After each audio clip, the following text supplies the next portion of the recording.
Hi everyone, welcome to the channel dedicated to sharing the profound insights and wisdom of Andromedan contactee Alex Collier. If you're new here, you're in for a journey that expands your mind and consciousness, bringing you closer to understanding the messages from the fifth density Andromedan extraterrestrials. For those returning, we're grateful for your continued support. Before we dive into today's enlightening content, we have a small favor to ask.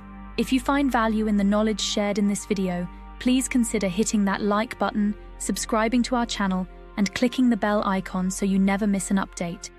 Your engagement helps us amplify Alex Collier's message, allowing us to reach a larger audience with these vital messages. We'd also love to hear from you, so please engage with the comments below.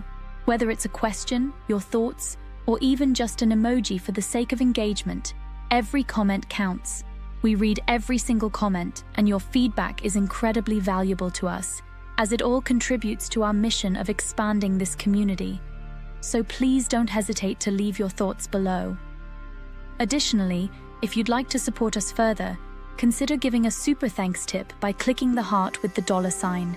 This small gesture allows us to continue bringing you more of Alex's messages, unfiltered and directly from his lifelong experiences with the Andromedans. Today's video includes a compilation of several of the many important questions Alex Collier has received over the past few years, so please sit back, relax, and enjoy today's video.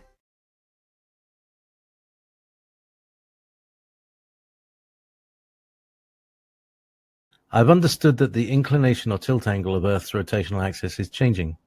Can you please give us some specifics? How much has it already changed and to which direction? Have you any idea how far it will go? Our The days physical are very short in the northern hemisphere. Is it going to get shorter or longer? Our physical North Pole is moving to Siberia. The magnetic pole is rotating, wobbling. Okay. My understanding is that the pole shift will be anywhere between 23.4 degrees and 28.3. Now that on the surface is significant. But my understanding is that they're allowing it to occur very, very slowly and gradually so that the oceans do not leave their beds. Now, what would really change that is if the rotation of the Earth on its axis were to slow down significantly. If it were to slow down significantly, the Earth's rotation, all the water that is at the equator would be displaced. That would cause massive flooding of every coastline on the planet, significantly changing the Earth. And that's not to say that some of that isn't going to occur. You know, with so much intervention on so many levels, it's extremely difficult to know exactly how things are going to play out, especially when we, the inhabitants of this world, are not really participating in the decision-making or the creation of our future. By surrendering our sovereignty, by giving away our free will and surrendering our sovereignty, our self-knowing,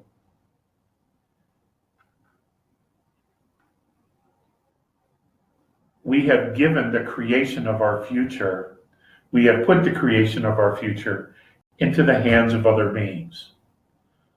And as we're finding out now, those beings, many of those beings, at least here in the governmental or a religious structure of our planet, really never had the best interest of humanity at heart.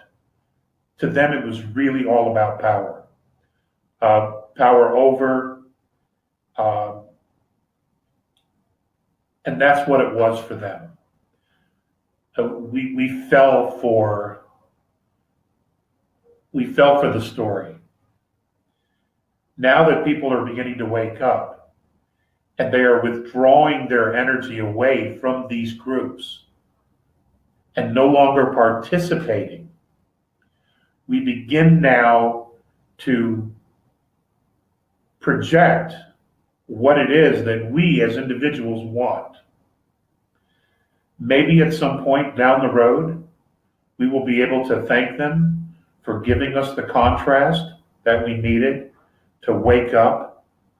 Because when you finally realize you don't want this, you wake up, you begin to back out, you begin to move away from what it is that you don't want. And at that point, you regroup and you have to make a choice or a decision about what it is that you do want. And then you move in that direction because your focus, your intent moves in that direction of what it is that you do want. But unless you know what you want, I think we're all pretty easy to be controlled and manipulated. At least that's what the record shows. So to answer your question, as far as the earth changes, I've shared everything that I've been told. But, and I say this with as much clarity as I can, we're the ones, humanity, we are the ones that have to have the say as to what it is that we want. You know, back in the 90s when I first started talking about the A's, I talked about the idea that one of the issues that they had was how do they help us and at the same time self-empower all of humanity to step into their own power.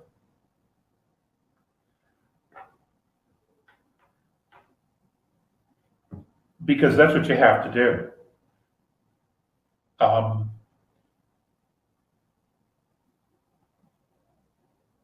We have to become a race of leaders. That means we all have to be self-empowered.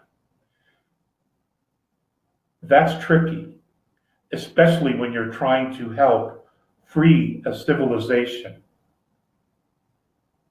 from the grips of a coma that humanity's been under for thousands and thousands of years.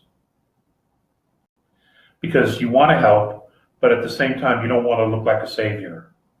What you want to do is empower and teach empowerment so that at some point, this race, our civilization, will be able to stand up on its own and say, thank you, we got it. We got it from here. That's what you want. That's what makes this a success, is that moment where we can all be together and say, okay, we got this. It's just getting us from where we are or have been to that place. I think it's pretty tricky. And I think it's a moving target. And I think they have had to constantly adjust their plan to accommodate our moving forward and then falling back, moving forward and falling back. And having the patience, you know, to allow us those moments, you know, like a parent, you know, it's just like a parent, you know, your kids, your babies, they stand up and they learn to walk, and you know they're going to fall down and they're going to fall flat on their face or on their bum, you know, and they're going to cry. And you know, you want to help, but at the same time, you want to help, but you want them to be able to learn to do this for themselves and to be confident so that when they go out into the world, they're independent, they're strong, they're functioning at their highest level. At least that's what we all want. You know, we want them to be better or more than we are. And we know that intuitively. And that's the law of consistency, which the rest of the universe practices. That the younger generations know everything the older generations knew and more. And there is absolutely no apprehension whatsoever about teaching the younger generations what we know, because they inherit the future. They carry on. They move forward, even after we leave these bodies and either come back or go somewhere else. That's the law of consistency. That's how this works. You know, but this coma that we've all been in for so long has made us all so afraid of everything. It's just crazy. So I answered your question and then some. I'm sorry. I went on a bit of a rant there.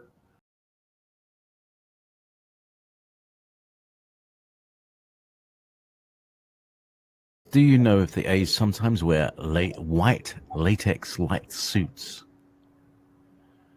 They don't use latex. That's an earth product. Okay, the materials that they wear or use are nothing like anything we have here.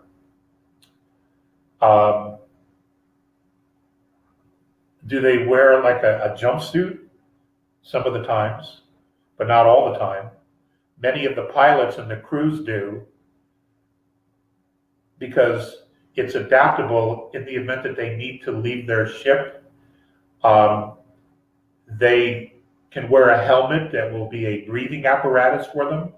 The suit can adapt to an outside environment.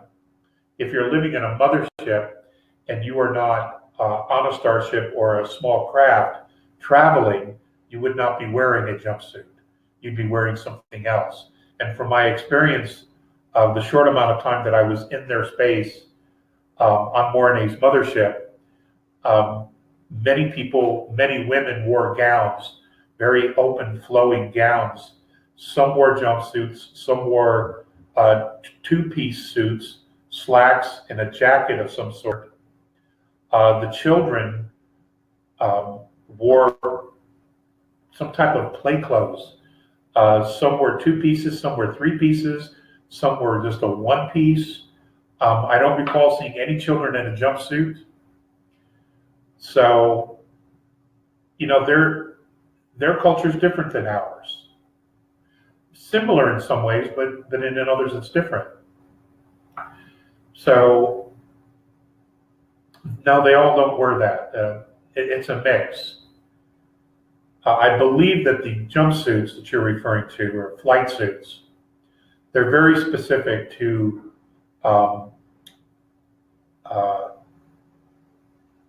specific jobs or see, there's the brain again. It's very specific to what it is that they're doing, to what their operational objectives are. Their MOS, if you want to use a military term. Depending upon what they're doing, the dress would be dictated by that particular occupation. Okay?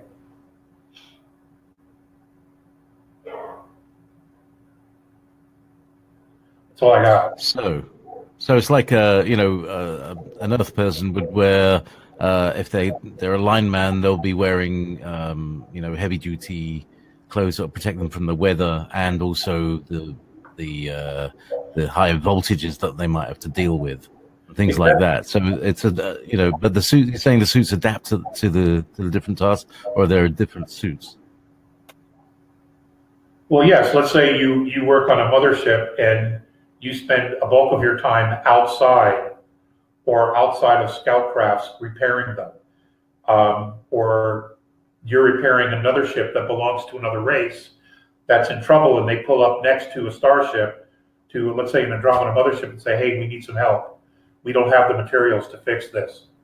The crews that work on the outside would wear a very specific suit or an environmental outfit because they're outside. They're dealing with a different environment that would be more extreme than that what's inside. So they would dress appropriately. I mean, it's no different than what goes on here. It's different. The environments are different.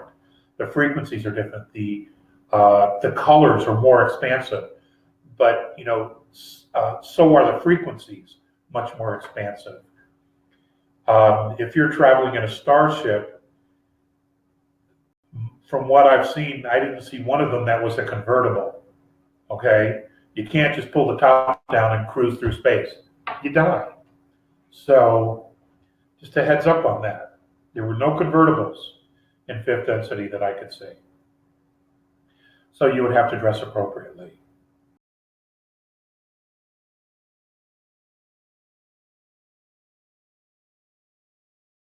When Morenae and Visayas showed you a holographic projection of a Draconian, what was your reaction? Did they prepare you? Also, because they're so in tune with energy, what was their reaction to your reaction?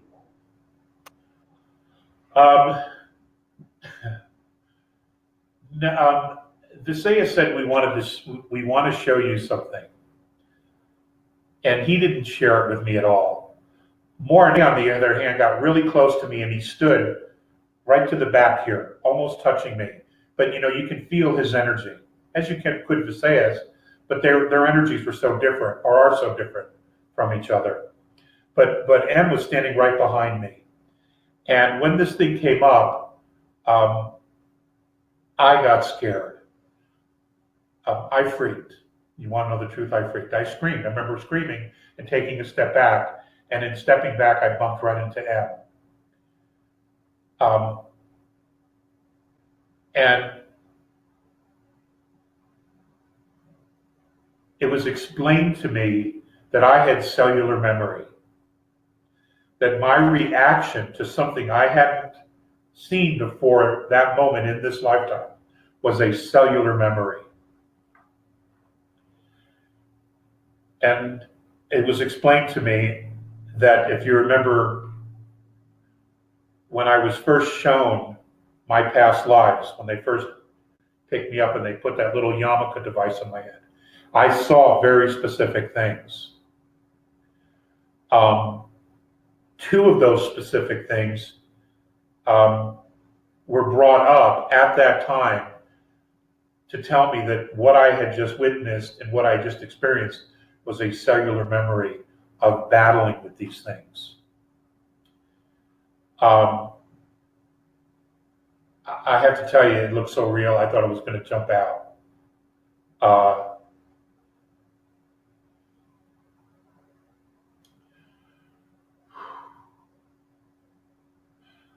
I didn't want to do that again. And I to this day, I have no reason to experience that again. I don't want to go there. I just don't want to go there.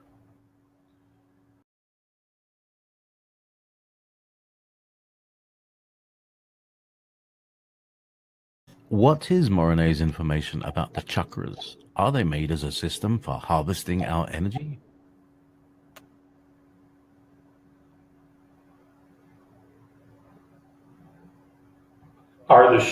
Were the chakras created to harvest our energy? There is a meme going around, or it has been for the last few years, that our chakra system was just there so that people could plug in, vampire type beings could plug into us and have a good drink or whatever. You know what I'm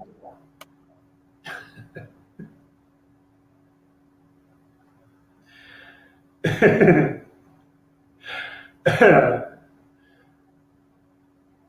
I see.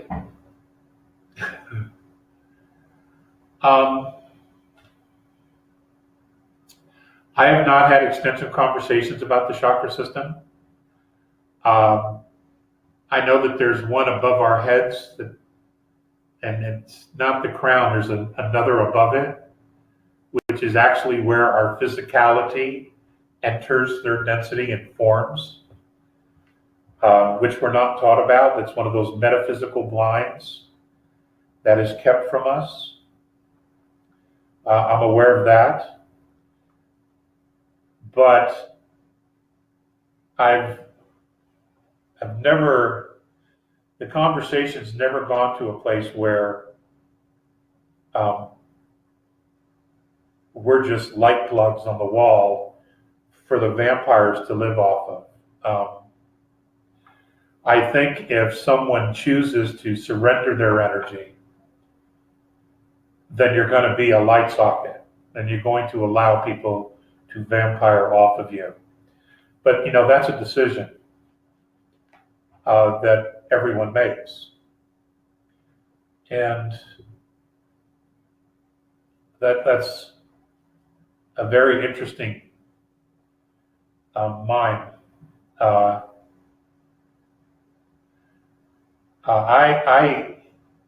If any of that is even close to being true, I would think in the very short time period that will cease to exist, because everything's changing.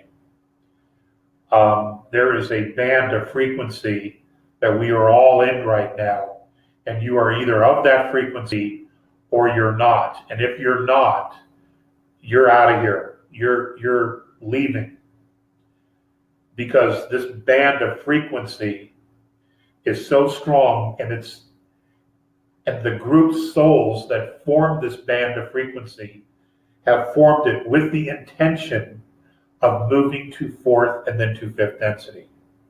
If your intention is not to do that, then you're going to be starved for energy. So you're not going to make the journey. But no,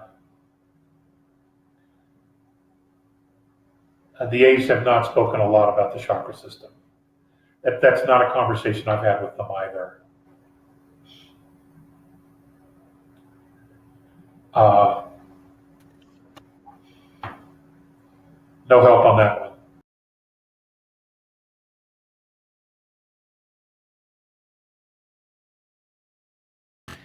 So we've got two questions very similar. Dear Alex, you mentioned in the previous webinar recently that when we begin to pass on, the bright light lures us, but if we turn the other way, etc., etc. Please clarify. You're saying that the turning the other way is the way we want to go in order to get out of the soul recycling that they want us to do to feed off our energies and souls. P.S. Holiday blessings to you, JP and James. XXXXXOO. Your beard and hair look great today. It says it.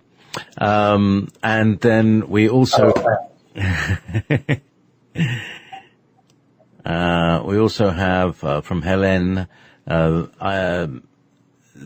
Alex told us not to go into light, but look back and say, I want to go home. From people with NDEs, we heard that they saw relatives and pets and loved ones in the light. So where are we? JP, you sound like you're drunk. Okay. To answer the first question,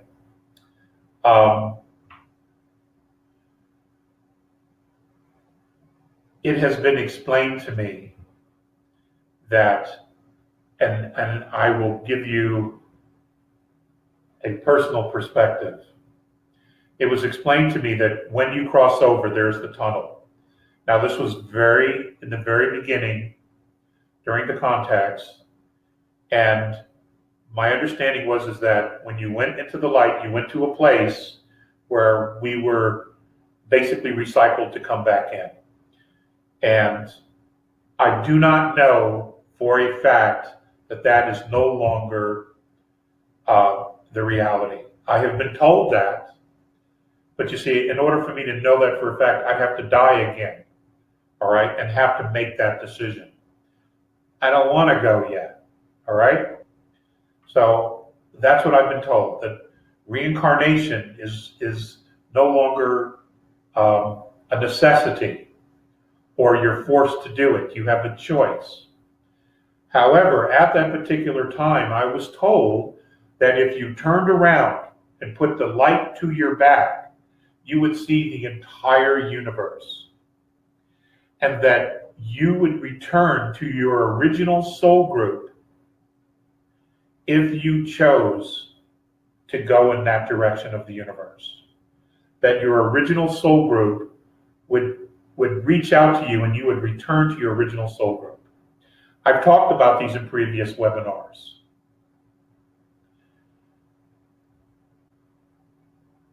And we all belong to a soul group. Companions, brethren, sisters, special op units, whatever you want to call them, okay? People that we're drawn together with. In fact, many people that we've reincarnated with are within our soul group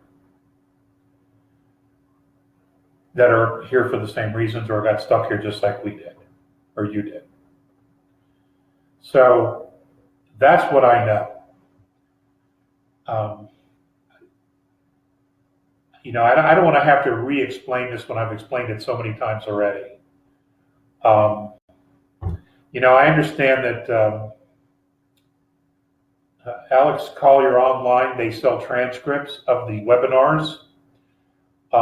Maybe someone can point you to the specific webinars where I've already covered this, and you can just get the transcript of it. I don't even know what it costs. I just know that someone's doing it. Maybe that will help. This is the last webinar of the year, and I'd like to get in as many questions as I could. It's a really good question.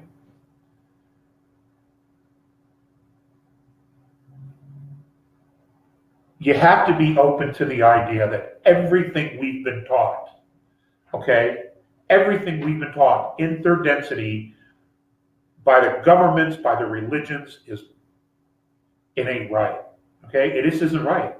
It's half-truths, mistruths, or it's just an outright lie that they had convinced us that it is true. You have to be open to that. You have to be open to the idea that, you have a soul and there is nothing that can destroy that. Nothing. And with that body, with that soul of yours, you can do and go anywhere. You just have to know.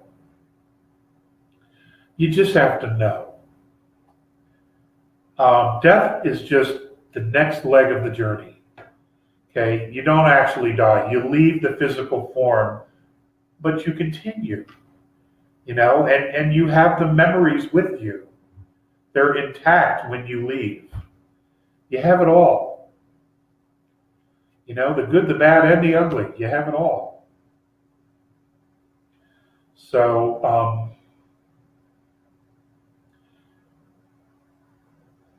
my own personal experience with my near death is that I saw the light, I saw the tunnel,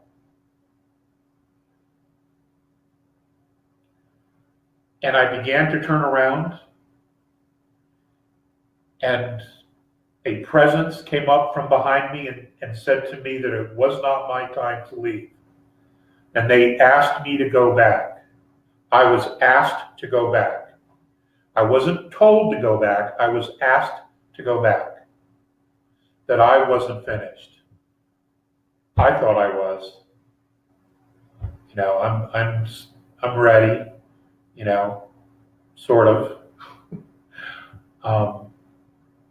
But I was asked not to leave. And I made a decision in that moment based on the sincerity of how the question was asked and the energy of love and sincerity in which I felt. And I came back. Okay, I came back into my body. And I'm here, and here we are. Webinar number 71. So, there's a lot of people who have had similar experiences. The most fascinating are those of the children.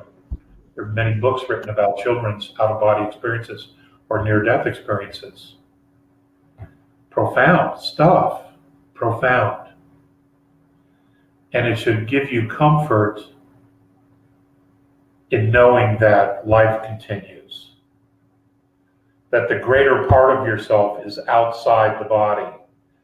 You can't fit it inside this itty-bitty tiny little physical space. You just can't. Okay? Thank you so much for watching today's video. If you found it insightful, please like the video, and if you haven't already, please subscribe to our channel and click the bell icon so you don't miss out on future updates. If you have any questions relating to today's video, please also leave them below. We read all the comments and take on board what our viewers have to say about Alex Collier's work. Remember, your support helps Alex Collier's knowledge and the messages from the Andromedans reach more people. If you'd like to support the channel even more, you can give us a super thanks tip by clicking the heart icon with a $sign. It really helps our team bring you more content. Also, be sure to visit alexcollier.org to sign up for our regular email newsletter. It's the best way to stay updated with the latest news, exclusive content, and upcoming live webinars. For the latest insights from Alex Collier, check out alexcollier.live. And if you want to explore over 250 past webinars, head over to alexcollier.tv. Thank you for being a part of this journey and supporting Alex Collier's work. We couldn't do this without you, and we're genuinely grateful for your support. Until next time, stay curious and keep exploring the vast mysteries of our universe. If you would like to see the Andromedan contactee Alex Collier live via video stream, we hold a live online seminar every Friday at 2 p.m. Eastern Time. For more information on upcoming live webinars, please visit alexcollier.org.